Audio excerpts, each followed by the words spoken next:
and today I wanted to make a video about aggression levels in the saltwater reef tank because as you guys know, I have mixed a lot of aggressive fish in this system, and I've made it work in a way where they all have territories and they actually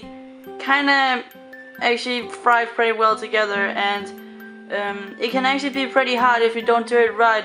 And a lot of people actually have problems with, you know, mixing aggressive fish and that they will kill each other because of territory and things like that.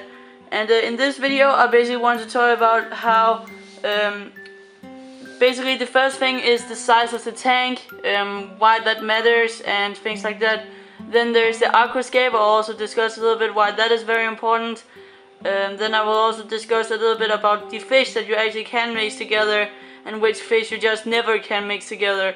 This is actually pretty weird to say because yes, there are some fish that simply just can't go together because one of them is a predator and he'll basically eat the other fish, and some will basically think that they're the same species of fish and they'll basically kill each other because of territory.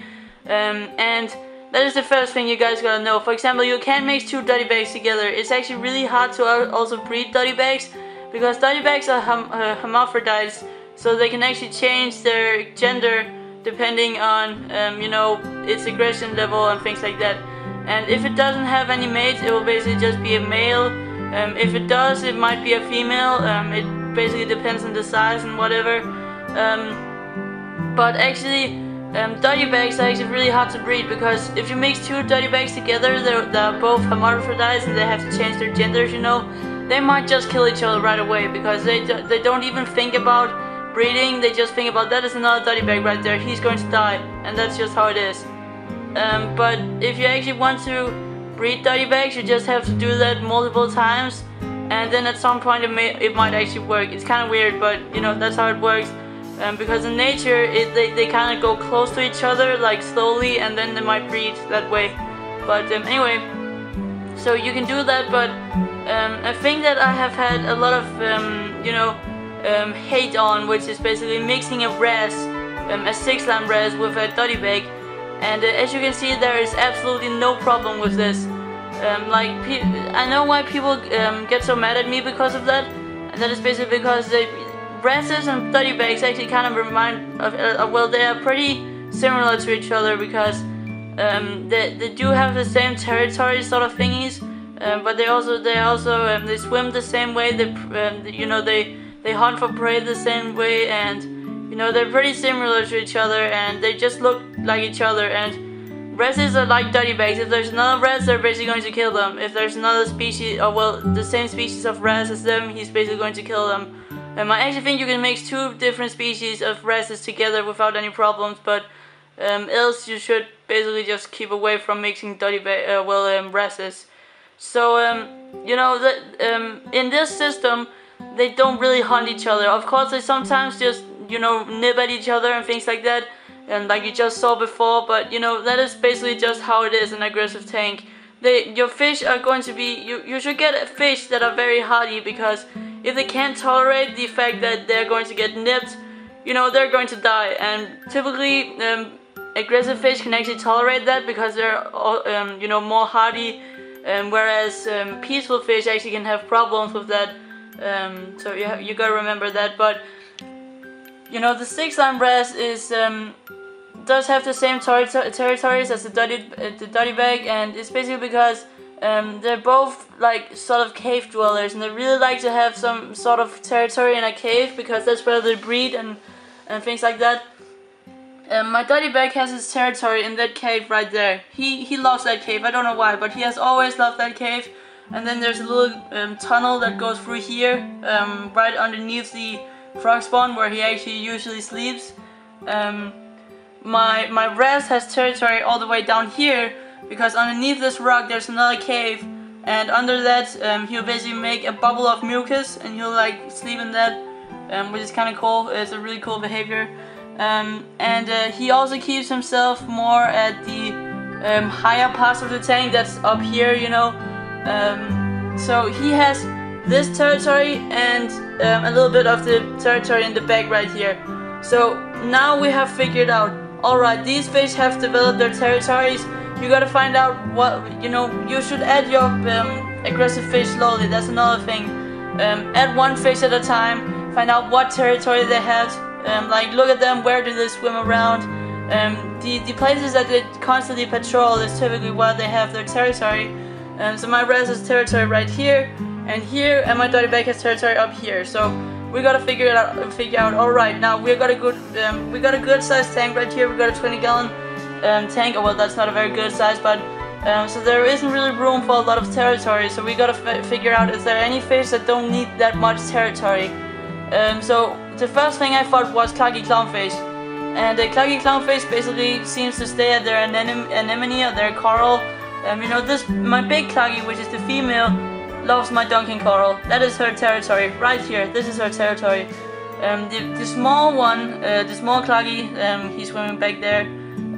His territory is right here, which is the finger lily, and he keeps himself at that. So now I know there are also fish that have territory here and here. So we got 4 different territories. So let's see how that goes, and we'll basically watch them with a close eye every single day. See, do they chase each other? How do they chase each other? Do they kill each other? Do they fight for food? If they don't do that, you probably have done something right. So if they don't fight for food, they kind of swim between each other, they can go close to each other, you have done something right. But if they don't get really near to each other and they'll basically chase each other right when they see each other, you have done something wrong. And that is basically because you might not have the right aquascape, you might not have the right territories for them, and they might not have been acclimated the proper way. When I started putting my res into this tank, he would get chased by everyone, like literally. My dotty bag would chase him constantly, and he would like hide in some few caves, the res. And the dotty bag it's actually a really clever fish, if you don't believe me, but it actually searched around all of the caves. It would look in between all the crevices and stuff, and he would always find him, and he would just keep chasing him. And I was like, alright, I gotta have another fish that has another territory that also can spread out the aggression a little more, because I could see that I had 2 small amounts of fish to actually keep the aggression level spread out to all of the fish in the system, and it would basically just end being on one that they would chase and kill. So that will just go into a chain reaction, and that will happen to the clownfish as well, and things like that. So we just gotta find out what can we do. And I thought damselfish, because I've always wanted the damselfish, and damselfish kind of keep themselves out in the open, and their territory is usually out in the open.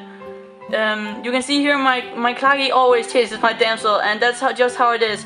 My claggy nips at everybody that gets into their territory. That's just how it is. Like when he comes down here, he will be chased right away. That is just how it is. My dotty bag will chase my res if he gets close to here, and my res will chase my clownfish if they get close to his little territory down here.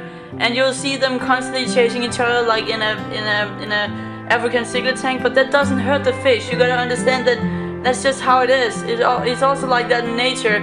It's just how it works, and it won't stress the fish in any way, because all the fish I have in here are very hardy. The dotty bag is very hardy, the damsel is very hardy, very very hardy. The claggy clownfish are actually one of the most hardy clownfish, and the stick-climb res is actually also a pretty hardy fish. So I got a lot of hardy and aggressive fish, so they're actually used to those behaviors, so they can actually actually get used to that. So you gotta think about that. But my damsel has his open territory up here and down here, so he has this long territory right here. That is his territory, and he will always get chased. And basically that is because he always somehow gets into the other's territories, and that's why he's going to get chased. And that's how I spread out the aggression levels, basically, because my damsel can actually tolerate everything. Like, he hasn't had any problems whatsoever. He's eating extremely well. His coloration is just beautiful. You can't really see it with this camera, it's kind of sad, but he's a really dark blue coloration. He has a really dark blue coloration. He's really beautiful. He tends to stay out in the open all the time. He never hides. He sometimes gets chased, but that's how it is.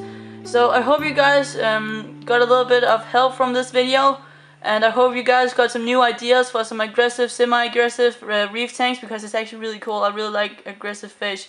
But yeah, I hope this video really helped you guys, and I hope you enjoyed it. So yeah, see you guys in another video.